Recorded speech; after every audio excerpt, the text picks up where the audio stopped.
Welcome to the Explainer, everyone. Today we're stepping way back in time to unravel what is honestly a fast-paced historical thriller. We're going to examine a single fateful night that completely altered the trajectory of a continent. I'm talking about Paul Revere's Midnight Ride and the absolute spark of the American Revolution.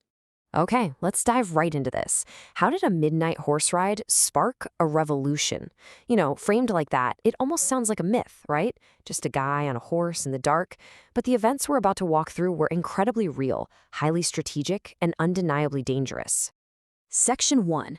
The Edge of Revolution. The spring of 1775. And this brilliantly illustrates the core conflict pushing both sides toward the brink.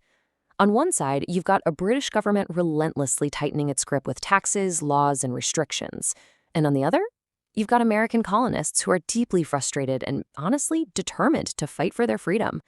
It's a classic case of an unstoppable force meeting an immovable object.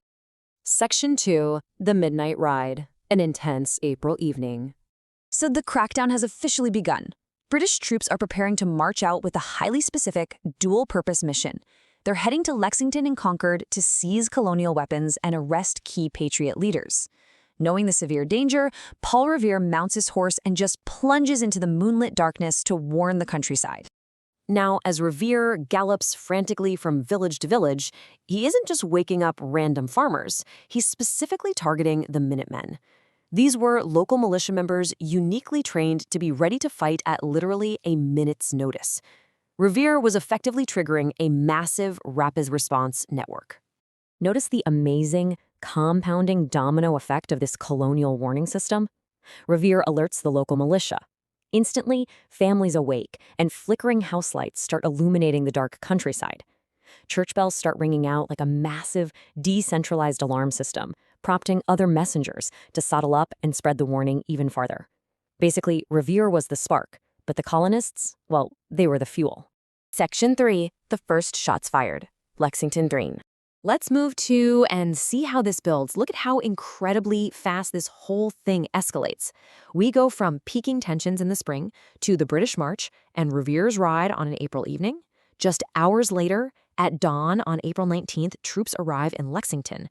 And by day's end, a full-blown British retreat back to Boston. It's just wild how fast it happened. So the British soldiers march steadily in, expecting very little resistance and assuming they have the total element of surprise. Spoiler alert, they don't. Thanks to that massive warning network we just talked about, they arrive to find a small, armed group of Minutemen already waiting for them on the village green. And man, the staring contest begins. And then, total chaos.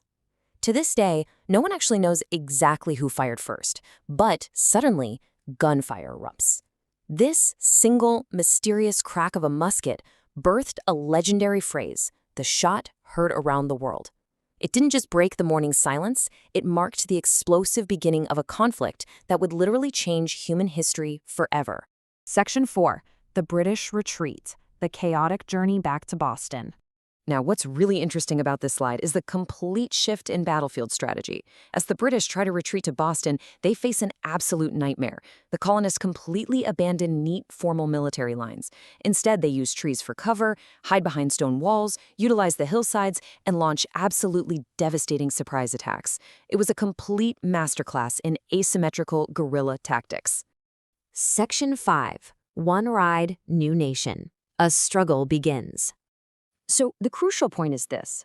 What started as a localized argument over taxes rapidly evolved into a massive struggle for total independence.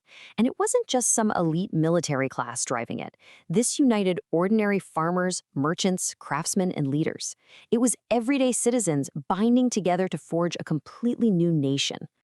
And right at the root of that unification is the man who rode through the dark.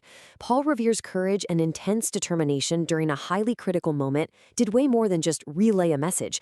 It actively united the colonists, giving them the precious hours they desperately needed to prepare for the monumental challenges ahead. We clearly see what Paul Revere accomplished in 1775, but it begs a powerful question. Can one person's actions still influence the course of history and inspire generations today? This explainer really reminds us that massive historical shifts don't always start with huge armies. Sometimes they start with just one individual deciding to act when it matters most. Thanks for joining me to explore this incredible piece of history, and I'll catch you in the next explainer.